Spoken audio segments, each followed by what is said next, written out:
Hi, I'm back with another fork service tutorial. I'm trying to be as quick and simple as possible. As you can see, today I got another fork which probably was not maintained ever. So it would be interesting to see how it looks inside. This is a Manitou Axel comp, not sure from which year, probably around 2014. So let's take it apart. As always, we are starting with removing the bottom bolts.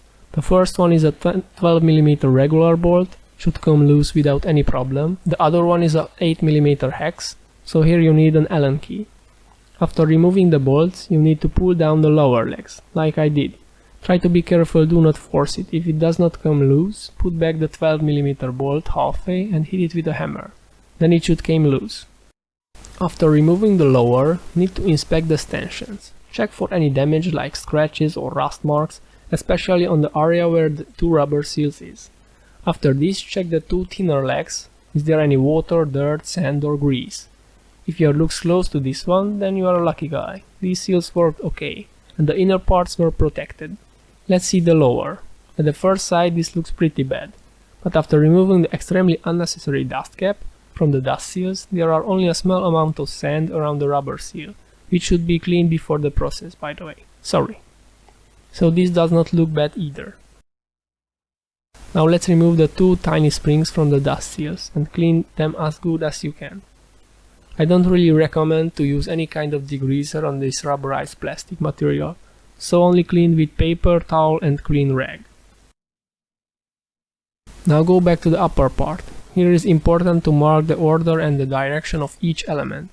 It's easy to mix them, so I always recommend some kind of notes near the table, where you can mark everything, or you can take pictures before disassembling an element where are more parts which can be mixed.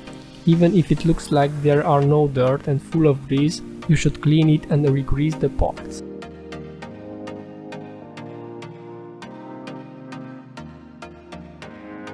This is the rebound part of the leg. It should move smoothly. If yours is stuck and does not move nicely, then it should be inspected separately. This video is about general maintenance, so we do not cover.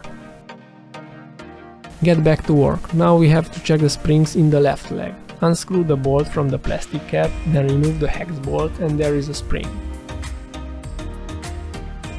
At this part there are two options, the A when it looks like this one,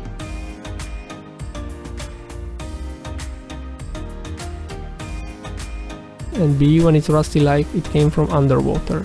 In this case you can't really do anything to save it, it should be replaced. In this case, if the grease is clean like this, not brown or black because of the dirt, you don't even need to regrease the spring. Be careful where you put it, be a clean surface, not to touch any dust.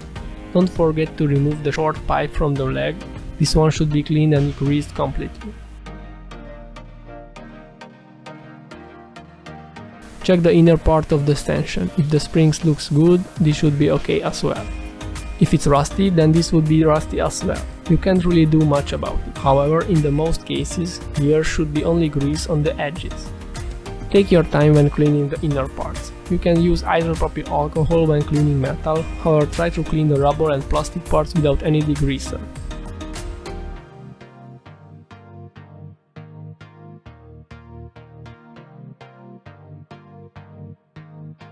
I'm using the Motorex By Grease 2000.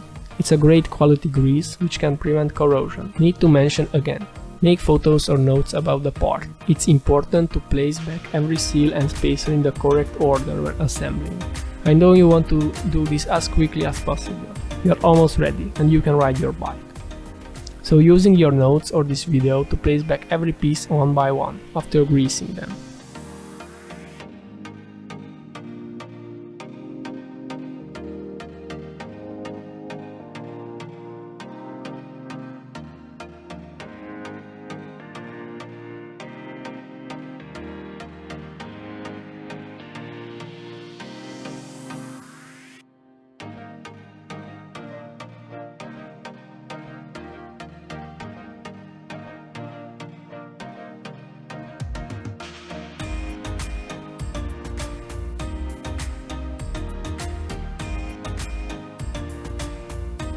I'll put some grease on the rubber seals.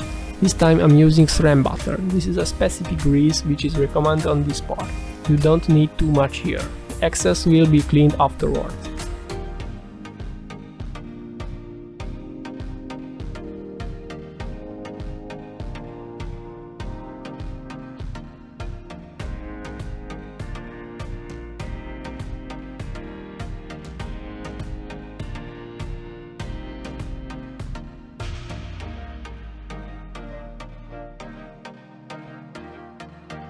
Now put back the two tiny springs on the stanchions and insert back the lower.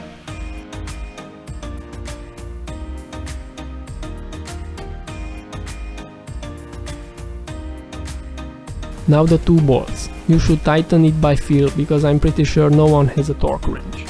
If you are using a small wrench like this, you can't even over tighten it, but try to be careful.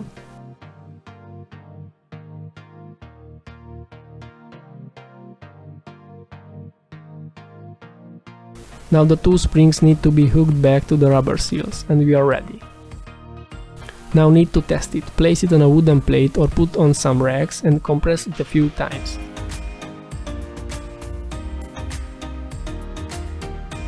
If some excess grease appears on the stanchions, clean it with a dry rag. Compress a few more times, and if it remains clean, you are ready to roll. Thanks for watching, hope this was useful. See you in the next one.